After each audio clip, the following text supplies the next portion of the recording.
느낌이 어땠어요, 오늘? 아까 그 탄핵안 가결될 때. 아유, 월드컵 타가면 저리 가라요.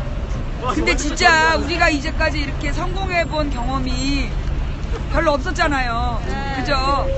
근데 이제 무엇보다 지금 세계 선거의 결과가 되게 안 좋은 거잖아요. 그러니까 이 영국의 브렉시트 결과라든가 아니면 이 미국의 선거 때문에 사실은 전 세계가 무슨 어떤 흐름이었냐면 그 누구더라? 슬라보의 지적. 슬라보의 지적이라는 교수가 계속 주장한 게 뭐냐면 이제 민주주의 끝났다. 그런 얘기를 많이 했어요. 예. 민주주의의 종말이라는 이야기를 많이 하고 네. 더 이상 민주주의가 발전할 수 없다. 이런 한계 이야기를 많이 했거든요. 왜냐하면 이제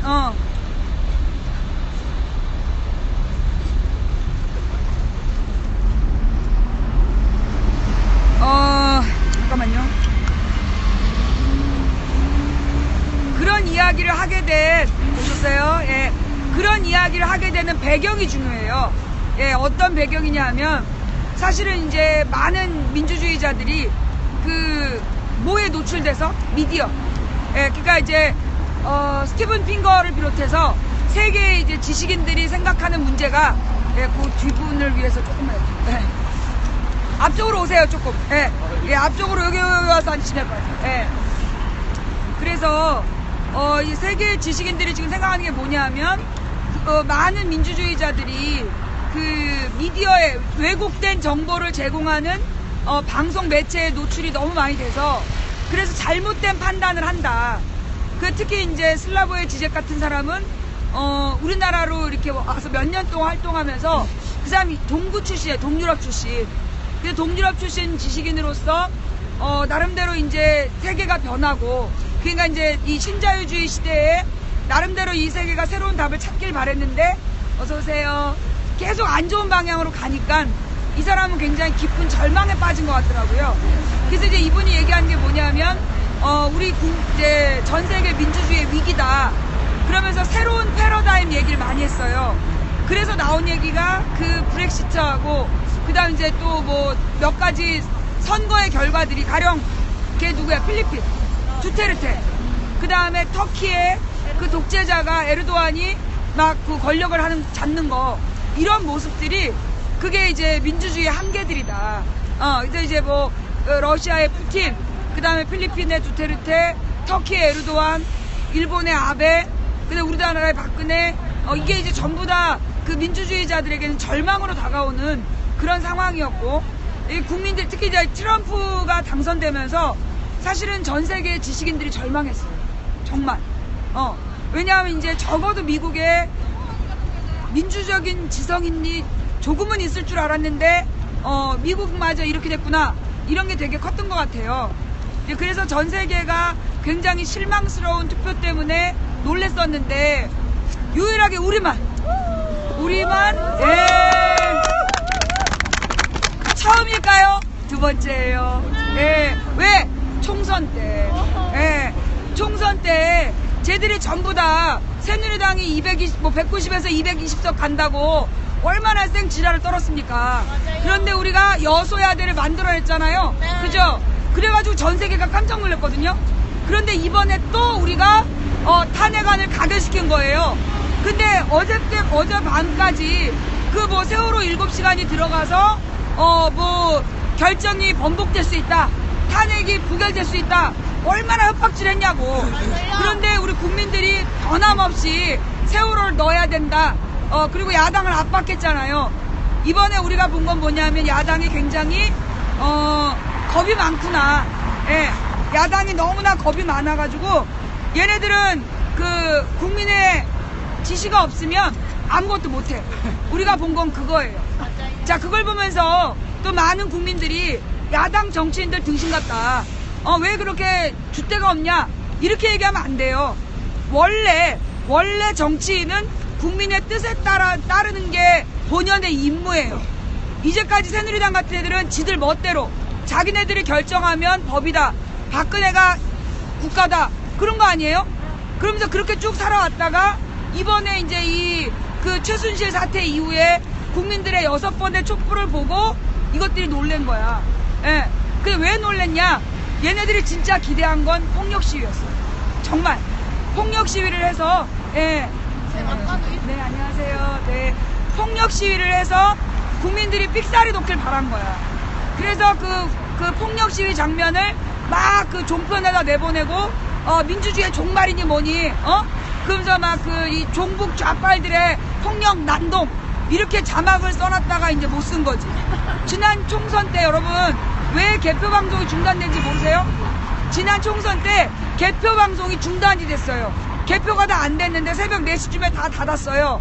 그걸 많은 시청자들이 막 분노한 게 이 새끼들이 야당이 이기니까 일부러 방송을 껐다. 그게 아니라 알아보니까 그래픽이 없었대. 왜냐하면 전부 190에서 200석이 새누리당이 이긴다 그래갖고 전부 다 빨간색으로 준비했는데 파란색이랑 녹색이 돼버린 거야. 그러니까 거기서 당황해가지고 그래픽이 없어서 방송이 중단된 거예요. 그럼 색깔만 바꾸면 될 것 같은데 그게 안 되나 봐. 예.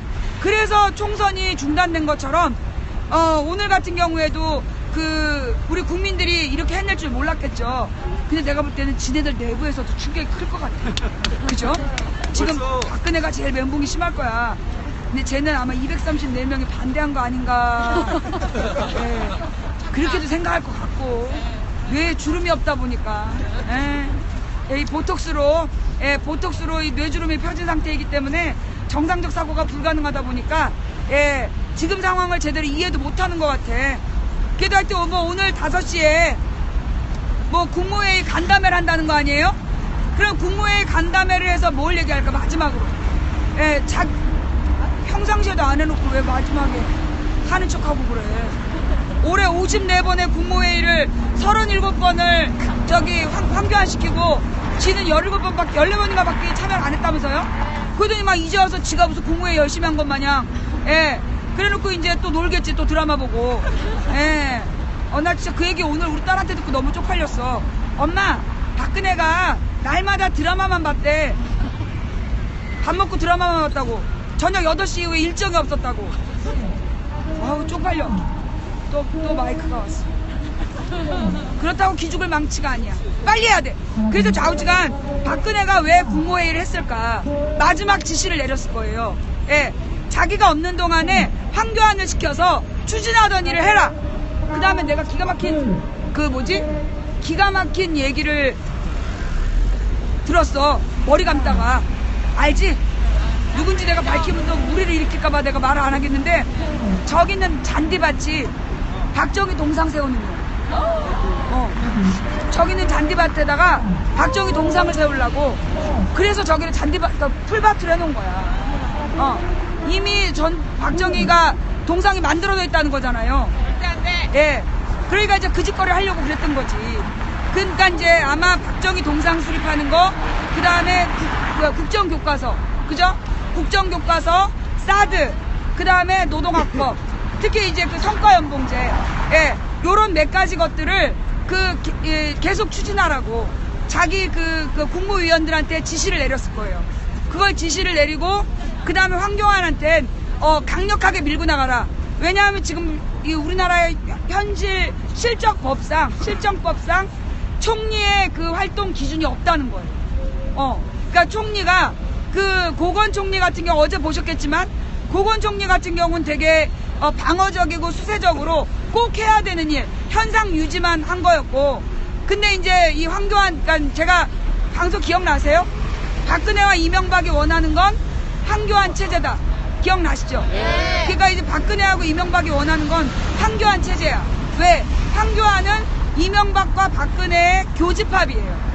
그렇기 때문에 이 이명박이 원하는 것, 박근혜가 원하는 것을 해줄 수 있는 인물로 황교안을 지명한 거야.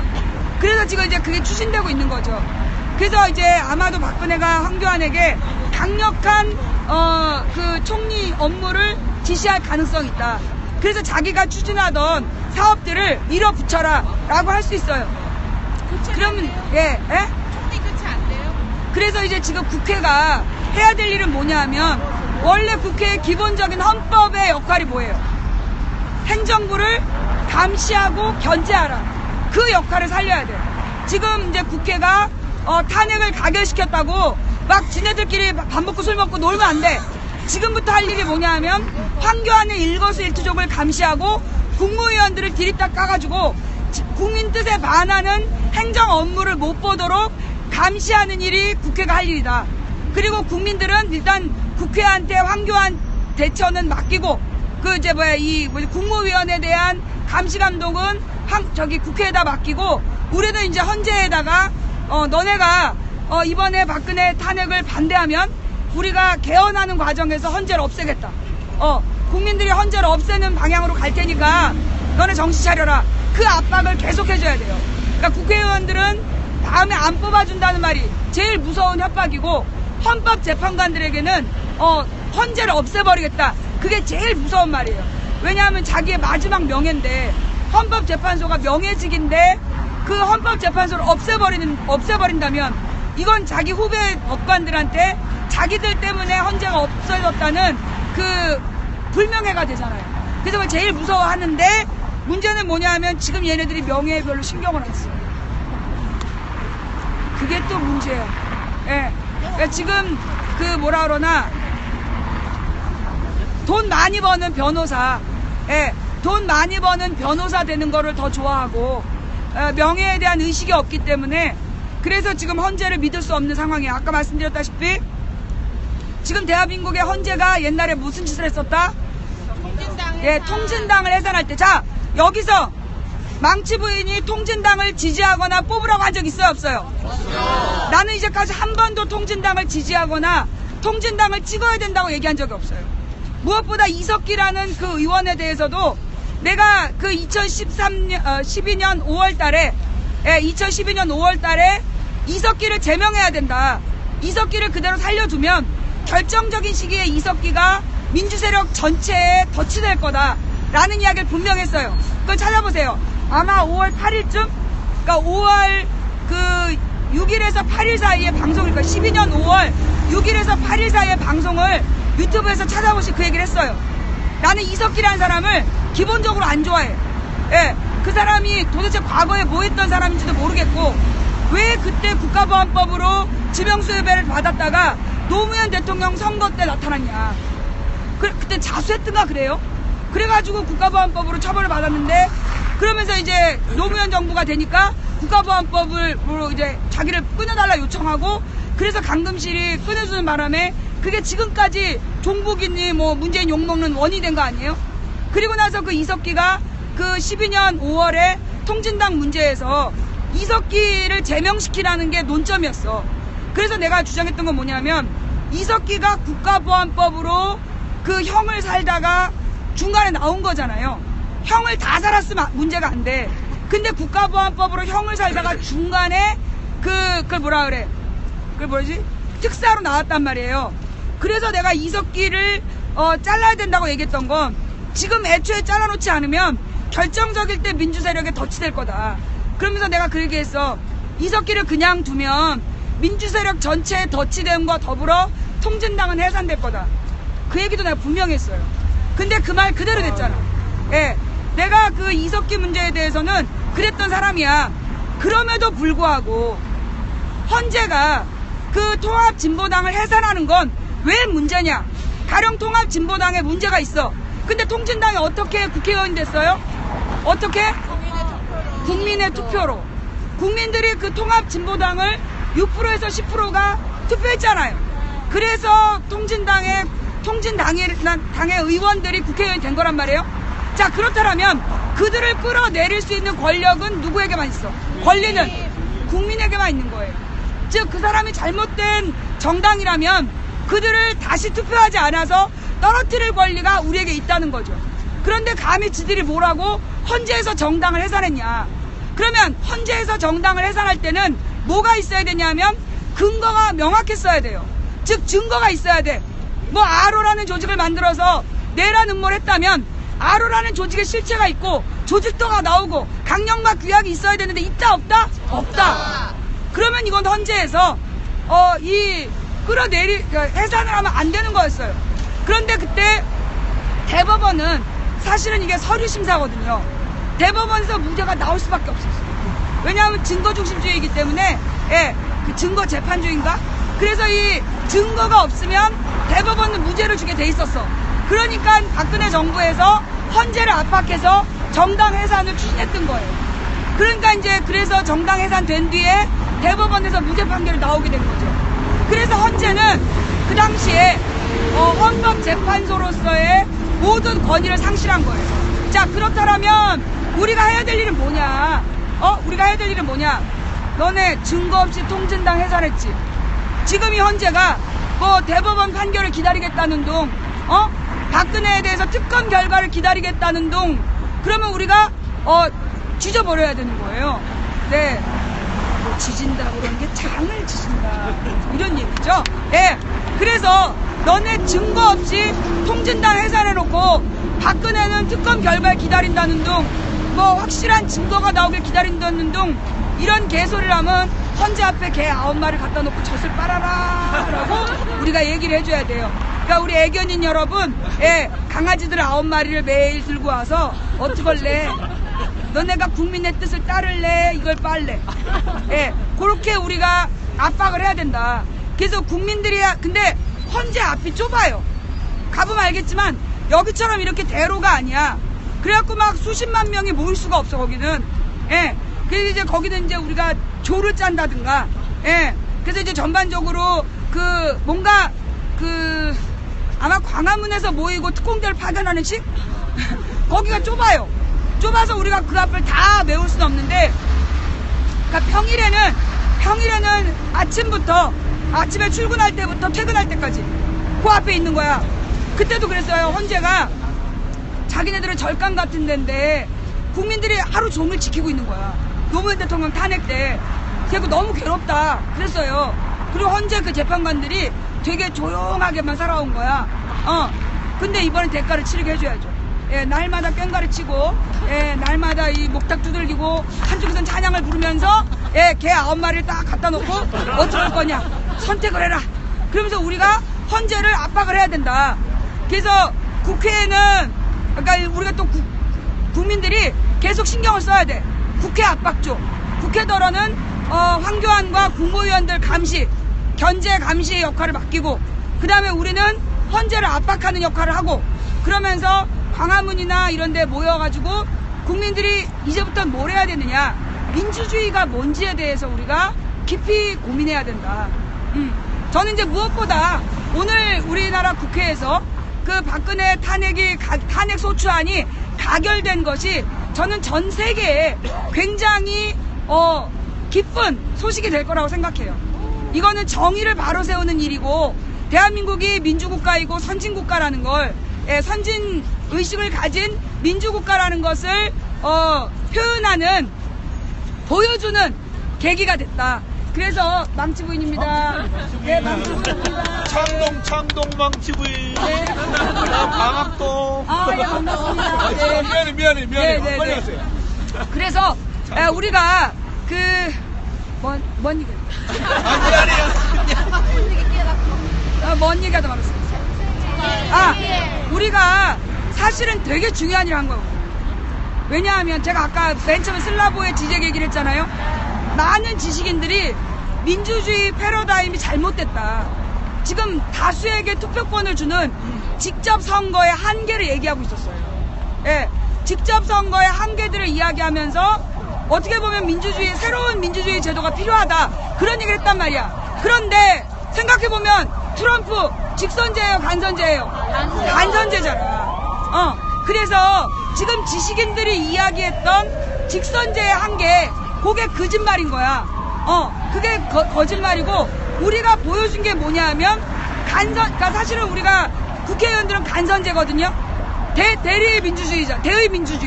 우리의 뜻을 대신하는 애들인데, 이제까지 사실 미국의 공화당이 국민의 뜻과 무관하게 그 무기사업자들의 이익을 위해 움직였잖아요. 그죠? 그런데 이제 그렇게 사실은 대의 민주주의를 어떻게 운영하는지 전 세계 국민들의 모범이 없었던 거야.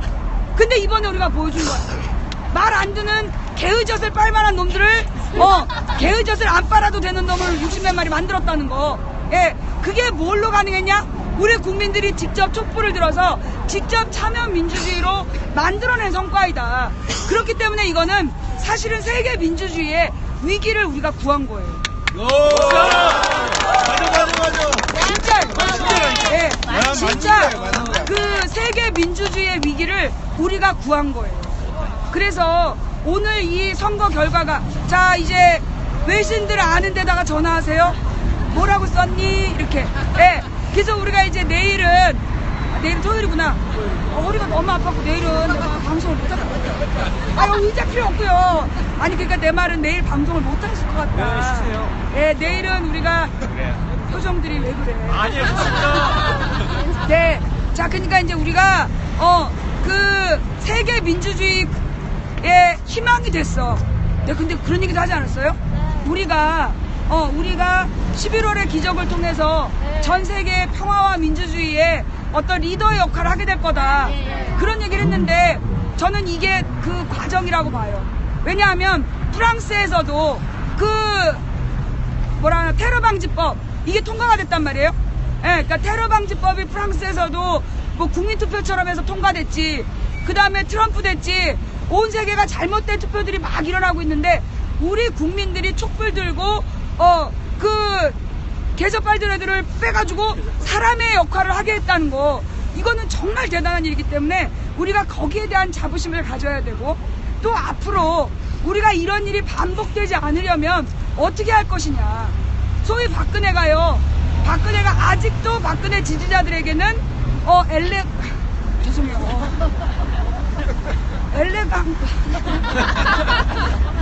죄송합니다. 네. 거시기 하다 그러면서 막 되게 이뻐. 말이 잘. 네, 하여튼 박근혜 지지자들이 박근혜를 막 칭찬하면서 생각하는 그 이미지가 누가 만들어낸 거야? 언론이 만들어낸 거예요. 언론 중에서도 정확히 누구? 조선일보. 종편 중에서도 특히 조선일보가 박근혜가 형광등 100개의 아우라. 이제 와서 지들이 다른 척, 남인 척, 꼬리 자르기를 하는 건데요. 절대로 용납하면 안 된다. 그냥 우리가 속아 넘어가주면 안 된다. 범인은 조선일보다. 지금 조선일보가 그리고 있는 큰 그림이 뭐냐 하면 아마 이제 탄핵이 됐잖아요. 내일부터 뭐 할까요? 아니 오늘 밤부터 야당 때리기, 야당의 무능. 그러면서 아마 새누리당의 승리다. 이번 탄핵은 새누리당 비박계의 승리였다. 그래서 이 새누리당 비박계가 협상을 잘해서 새누리당 표를 모아냈다. 그런 주장할 거야. 그 다음에 친문 대 비문 요 구도를 만들어내면서 친박과 친문을 제외한 비박과 비문의 연대. 그러면서 제3지대 요 얘기를 직접적으로 많이 할 거란 말이에요. 자, 그럼 우리가 해야 될 일은 뭐냐? 이게 오늘의 결론이에요.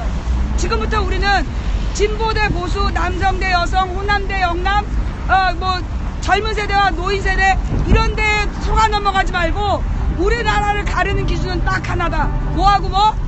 민주 대 반민주. 뭐요? 이게 중요해요. 우리나라를 가를 수 있는 유일한 기준은 민주 대 반민주다. 요걸로 가야 돼요. 그래서 이제까지 반민주 세력을 옹호해왔던 자들에게 책임을 물어야 된다. 그들을 쉽게 용서해주면 안 된다. 맞습니다.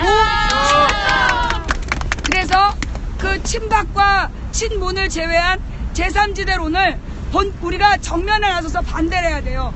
여러분이 다른 대통령 후보를 지지하건 말건 문재인은 민주 세력의 방패막이야.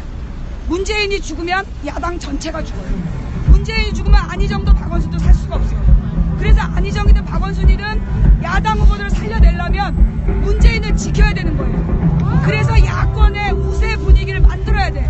그래서 우리는 민주 대 반민주, 그 다음에 평화와 전쟁 요렇게 나눠야 돼요. 우리는 민주와 평화 세력, 쟤네는 전쟁과 반민주 세력 요런 구도로 갈라쳐서 그들에게 책임을 물어야 돼요. 그죠? 그거 잊지 마세요. 그게 오늘의 결론.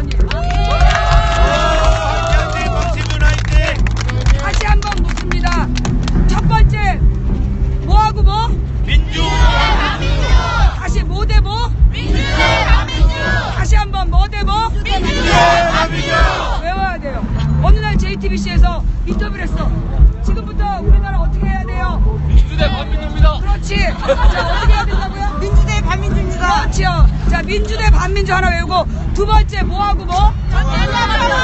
전쟁 대 평화. 저들이 원하는 건 전쟁, 우리가 원하는 건 평화. 자, 뭐요? 우리는 뭐하고 뭐? 전쟁 세력 대 평화 세력. 그죠? 그래서 다시 한번 뭐하고 뭐? 그렇죠. 그 민주와 반민주, 전쟁과 평화. 근데 이거 위치를 딱 바꿔서, 예, 반민주 세력 대 민주 세력, 전쟁 세력 대 평화 세력. 그렇게 외워야 돼, 우리가. 그래서 SBS가 붙든 JTBC가 붙든 언제든 질문에는 우리 사회는 반민주 세력과 민주 세력의 대결이다. 전쟁 세력과 평화 세력의 대결이다. 라는 답을 가지고 이 싸움을 풀어가야 된다. 그래서 우리는 세 가지에 신경 써야 돼. 첫째, 국무회의를 감시해야 된다. 누구를 통해서? 야당을 통해서. 예, 여야가 계속 그 문제를 싸울 거예요. 그래서 국회를 통해서 국무위원을 감시한다. 둘째, 헌재 앞에 개 9마리 갖다 놓고 압박한다. 그 다음에 세 번째, 쟤네들 종편이 만들어내는 제3세력 주장을 깔아 뭉갠다. 우리가 해야 될 세 가지 뭔지 알겠어요? 네. 국회를 통해서 국무위원회 감시, 그 다음에 헌재 감시, 그리고 제3지대론과의 싸움. 예, 이명박 아바타와의 전쟁이에요. 할 수 있겠습니까? 네. 오늘 아이고 고맙다. 내가 해야 되는 한 번. 저쪽에 하야하락 콘서트를 한다니까. 예, 우리 또 구경하러 갑시다. 네, 다 같이 일어나서.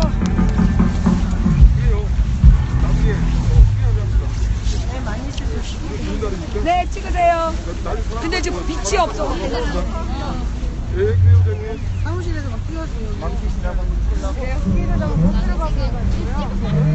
어머 이뻐.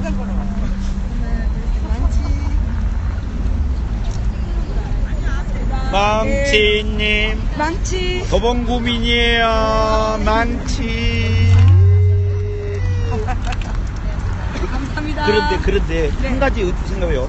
우리가 11월 달에 민주가 승리했잖아요. 네. 11월 달에 온 200만 몇 명이 몇 번 나오고 230. 최 6차 때 나는 이런 꿈을 꿔요. 우리 DJ 님이 평화상 탔잖아요. 우리 대한민국이 노벨 평화상 탈 수 있을 것 같은데 어떻게 생각해요? 그 문제는? 진짜 대한민국이. 왜냐면 조직도 탈 수 있어요. 맞아요. 이 이 물결 전 세계의 우리 외신들이 극찬하지 않습니까? 그쵸. 200만 모여도 쓰레기는 없잖아요. 네. 사과는 안 나왔어요. 그러니까 그런 얘기가 있더라고요. 맞아, 나는 그걸 진짜 나는 꿈을 꿔요. 지금. 대한민국 촛불이 노벨 평화상 탈 것 같다는 얘기가 타다니까요. 있어요. 내가 사실은 개인적으로 외국 많이 다니는데 네. 내 친구도 카나다에서 20년 동안 갔는데 부글부글해요. 전 세계적으로 우리 민주주의 촛불을 극찬을 합니다. 네, 그리고 지금 얘기 들어보니까 외국 관광객이 들었대요. 그러니까요. 촛불 보러 간다고. 네. 그거 진짜 몰라요? 우리 대한민국 진짜 촛불 보러 관광객이 대한민국 들었대요. 노벨 평화상 탈 수 있어요. 이대로 꾸준히 민주주의 지켜나가면. 망치 덕분입니다. 망치 덕분이 망치 덕분. 우리 자, 빨리 가자. 민의의 이제 맙시다. 예, 자, 우리 이동합시다. 이렇게 네. 다 교육을 시켜주셨어요. 도봉구에서 한번 만나요. 네.